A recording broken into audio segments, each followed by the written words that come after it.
Ivy Baker Priest, I thank you from the bottom of my heart. Mr. President, Mr. Speaker, ladies and gentlemen of the legislature, my fellow constitutional officers, members of our California congressional delegation, and fellow Californians. I'm sorry that this administration and the legislature wasn't able to deliver the sunshine a few days earlier, but you must be aware we've been very busy just getting acquainted with each other, and we saved it for this morning. To a number of us, this is a first and hence a solemn and a momentous occasion. And yet on the broad page of state and national history, what is taking place here is almost a commonplace routine.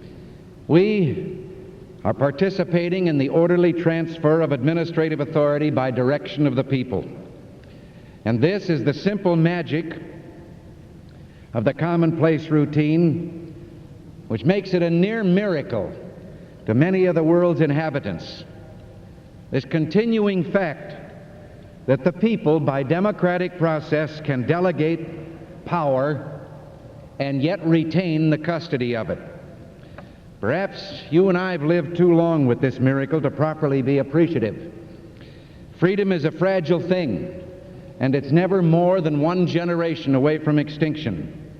It is not ours by way of inheritance. It must be fought for and defended constantly by each generation, for it comes only once to a people. And those in world history who have known freedom and then lost it have never known it again. Knowing this, it's hard to explain those among us who even today would question the people's capacity for self-government. I've often wondered if they will answer, those who subscribe to that philosophy, if no one among us is capable of governing himself, then who among us has the capacity to govern someone else?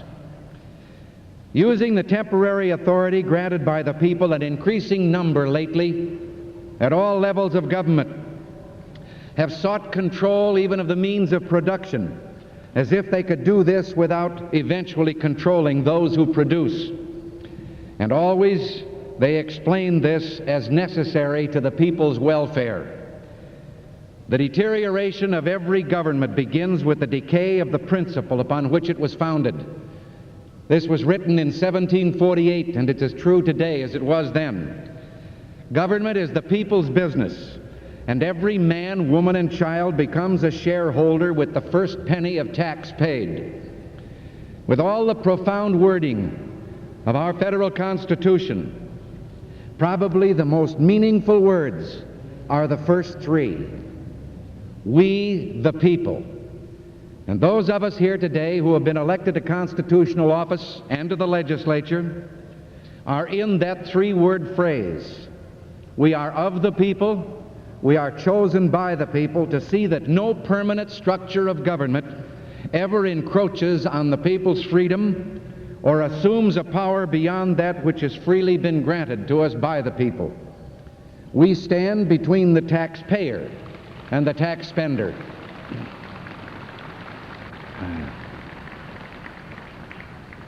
Now, it is inconceivable to me that anyone could accept this delegated authority without asking God's help.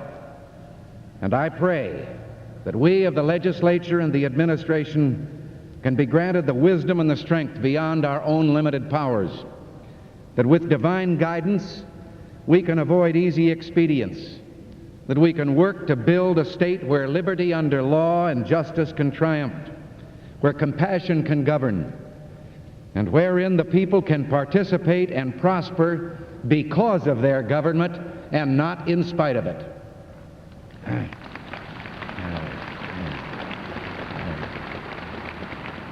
Now, the path we chart is not an easy one. It demands much of those chosen to govern, but also from those who did the choosing. And let there be no mistake about this. We have come to a crossroad, a time of decision, and the path we'll follow turns away from any idea that those in government, those who serve government, are omnipotent. And this path is impossible to follow unless we have the collective wisdom and genius of all our people. Along this path, government will lead and not rule. It will listen and not lecture. It is the path of a creative society. And no problems discussed during the campaign, the number of problems that have been discussed, I see no reason why there should be a change in the subject now. Campaign oratory on the issues of crime and pollution of air and water and conservation and welfare and extended educational facilities doesn't mean that now the campaign oratory has ended, the issues will go away. Problems remain to be solved. And the problems challenge all of us. Our government will lead, of course, but the answer must come from all of us. Now, we'll make specific proposals, and we'll solicit from all of you other ideas.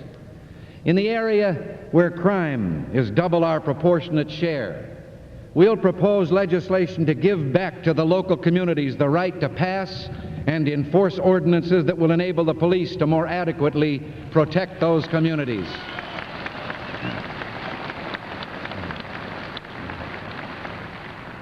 Legislation already drafted will be submitted calling upon the legislature to clearly state in the future whether newly adopted laws are intended to preempt the right of local governments to legislate in the same field. And hopefully this will free our judges from having to guess in the future the intent of those who passed that legislation in the first place. At the same time, I pledge my support and my fullest effort to a plan that will remove from politics once and for all the appointment of judges.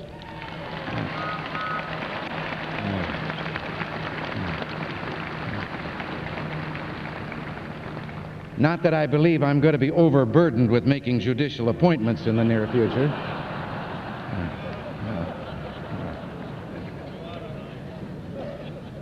But just as we assume a responsibility to guard our young people up to a certain age from the possible harmful effects of alcohol and tobacco, for example, so I believe we have a right and a responsibility to protect them from the even more harmful effects of exposure to smut and pornography. We can and must and will frame legislation which will accomplish this purpose without endangering freedom of speech or press. When it is fiscally feasible, we hope to create a California Crime Technological Foundation utilizing both public and private resources in a major effort to employ the most scientific techniques for the control of crime. And at such a time, we should explore the idea of a state police academy to assure that the police of even our smallest communities can have the most advanced training. We lead as a state in many things. We're going to stop leading in crime.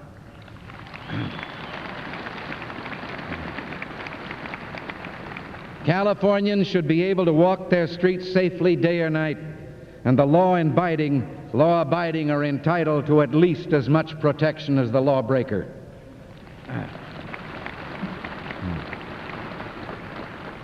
And while on the subject of crime, those with a grievance can seek redress in our courts or in our legislature, but not in our public streets. Lawlessness by the mob, as with the individual, will not be tolerated.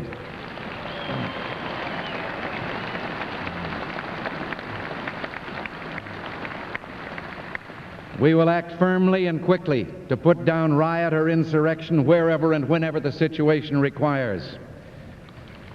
Welfare. Welfare is another of our major problems.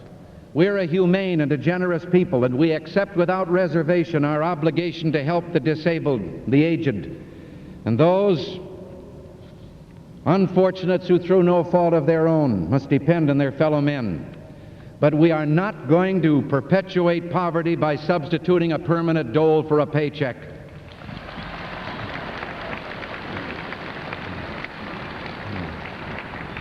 There is no humanity or charity in destroying self-reliance and dignity and self-respect the very substance of moral fiber. We'll seek reforms which will, wherever possible, change a relief check to a paycheck. Spencer Williams, our Administrator of Health and Welfare, is assessing the amount of work which could be done in public institutions by welfare recipients. And this is not being done in any punitive sense, but as a beginning step in rehabilitation to give to the individual the self-respect which goes with performing a useful service. But this isn't the ultimate answer. Only private industry, in the last analysis, can produce jobs with a future. Lieutenant Governor Bob Finch will be the liaison between government and the private sector in an all-out program of job training and education leading to real employment. A truly great citizen of our state and a fine American, Mr. H.C. McClellan, has agreed to institute statewide a program patterned after the one he directed so successfully in the curfew area of Los Angeles. There, in the year and a half since the tragic riots, fully a half of the unemployed have been channeled into productive jobs in private industry, and more than 2,600 business firms are involved. Mr. McClellan will be serving without pay, and the entire statewide program will be privately financed.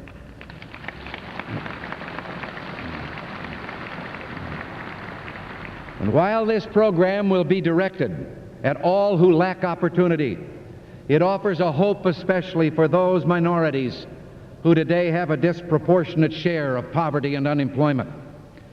In the whole area of welfare, everything will be done to reduce administrative overhead, cut red tape, and return the control of much of this program into the possession of those who administer the program at the county level.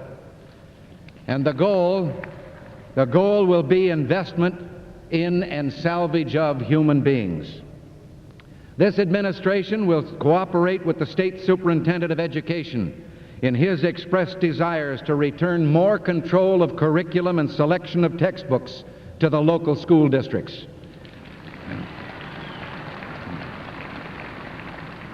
We'll support his efforts to make recruitment of out-of-state teachers less difficult. And on this subject of education, hundreds of thousands of young men and women will receive an education in our state colleges and our universities. And we're all proud of our ability to provide this opportunity for our youth.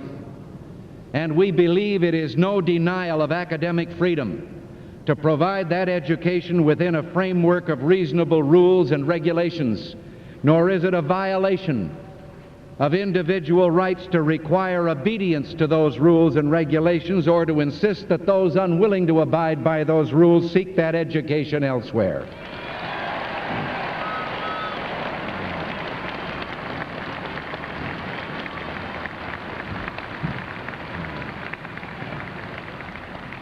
Now, it doesn't constitute political interference with intellectual freedom for the tax-paying citizens of our state who support this college and university system to ask that in addition to teaching, they build character on accepted moral and ethical standards. Just as a man is entitled to a voice in his government, he should certainly have that right in the very personal matter of earning a living.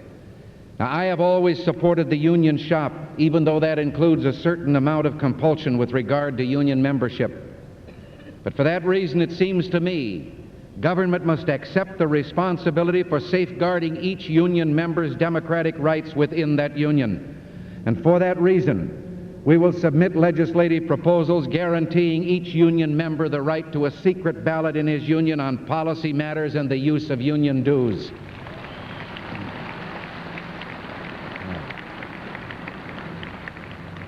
There is a need for a mediation service in labor management disputes not covered by existing law.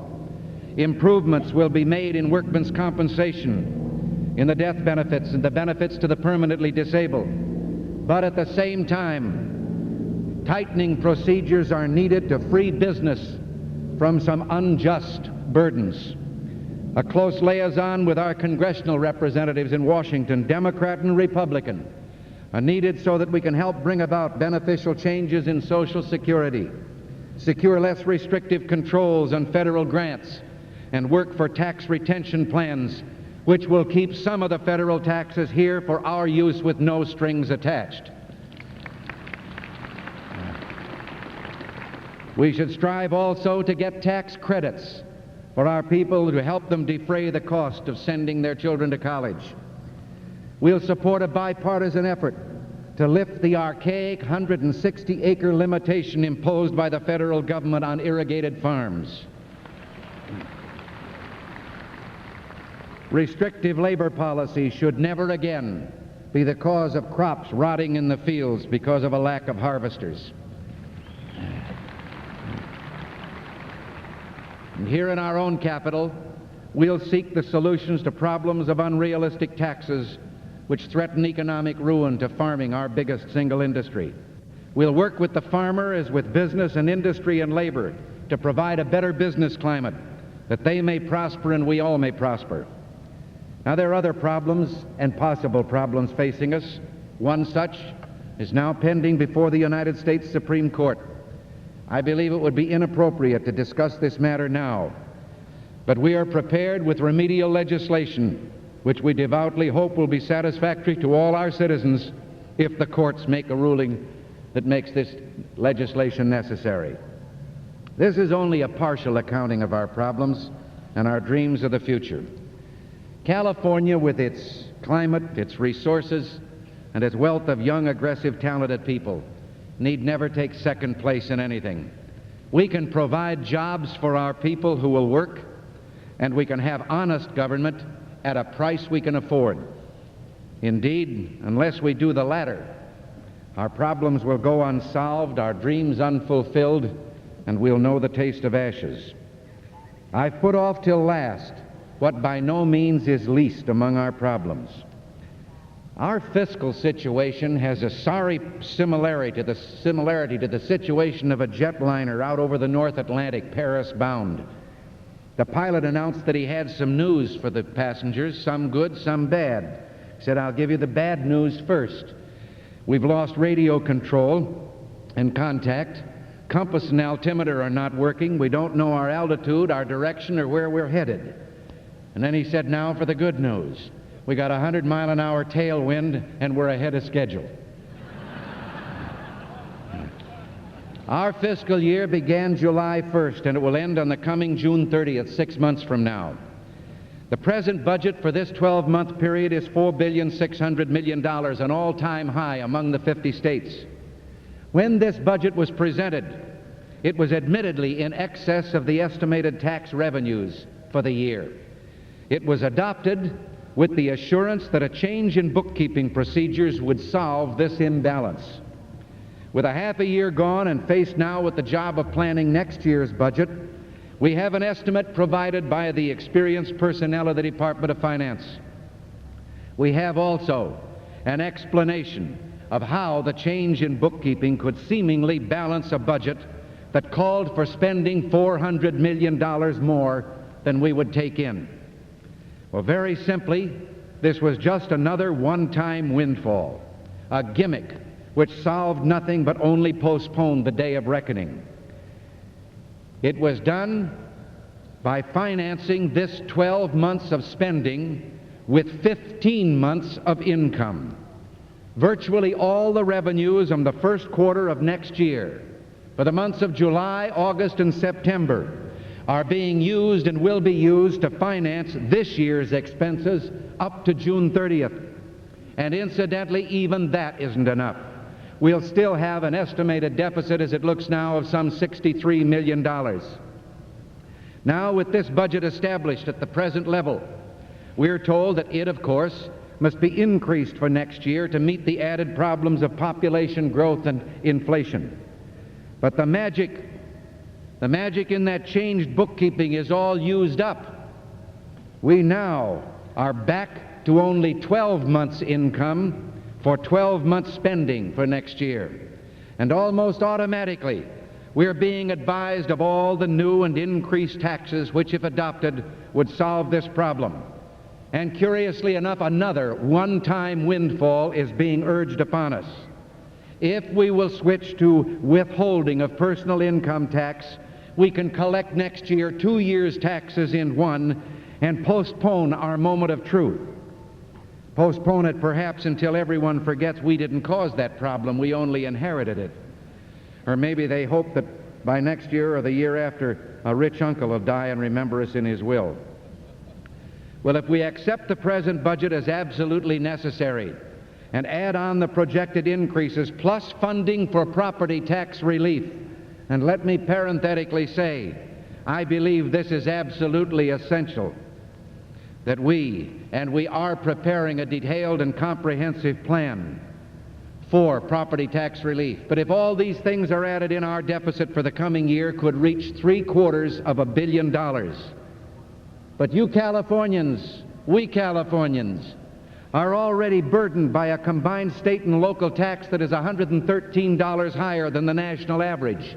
Our property tax contributes to the slump in the real estate and building trades industries, and it makes it well nigh impossible for many citizens to continue owning their own homes. For many years now, you and I have been shushed like children and told there is no simple answer to the complex problems which are beyond our comprehension. Well, the truth is, there are simple answers. There just are no easy answers. The time has come for us to decide whether collectively we can afford everything and anything we think of simply because we think of it. The time has come to run a check and see if all the services that government provides were in answer to our demands, or were they just goodies dreamed up for our supposed betterment. The time has come to match outgo to income instead of doing it always the other way around.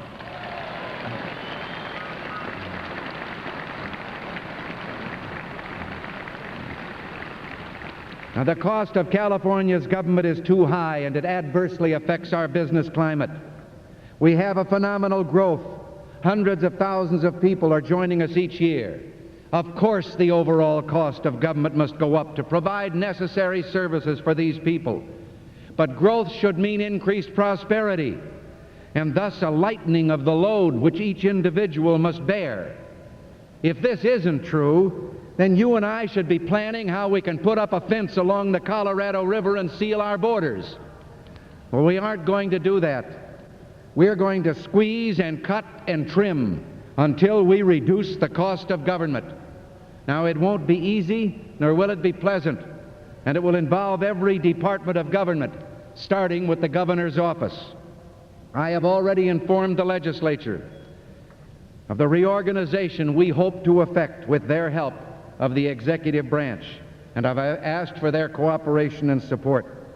The new Director of Finance is in complete agreement that we turn to additional sources of revenue only if it becomes clear that economies alone cannot affect a balanced budget. Disraeli said, "Man is not a creature of circumstance, circumstances are the creatures of men." Well, you and I are going to shape our circumstances to fit our needs. Let me reaffirm a promise I made during the campaign, in all those months of campaigning. I believe in your right to know all the facts concerning the people's business. Independent firms are making an audit of the state finances. I believe the first time this has ever been done, and when that audit is completed, you will have it, and you will have all the information you need to make the decisions that must be made. This is not just a problem of this administration. It's a problem for all of us, and all of us to solve together. And I have confidence, I know, that you can face any prospect and do anything that has to be done as long as you know the truth of what you're up against, and you will have that truth.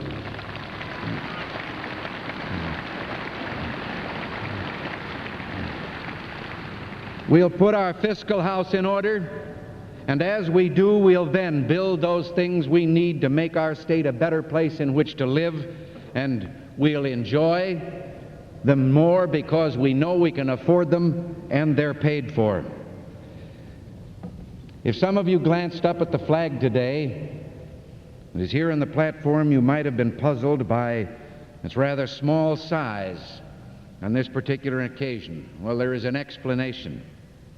That flag was carried into battle in Vietnam by young men of California. Many of those men will not be coming home. One did, grievously wounded, Sergeant Robert Howell is with us here today. He brought that flag back to us. They were proud enough to carry it, and I thought we'd be proud to have it fly here at the Capitol on this occasion today.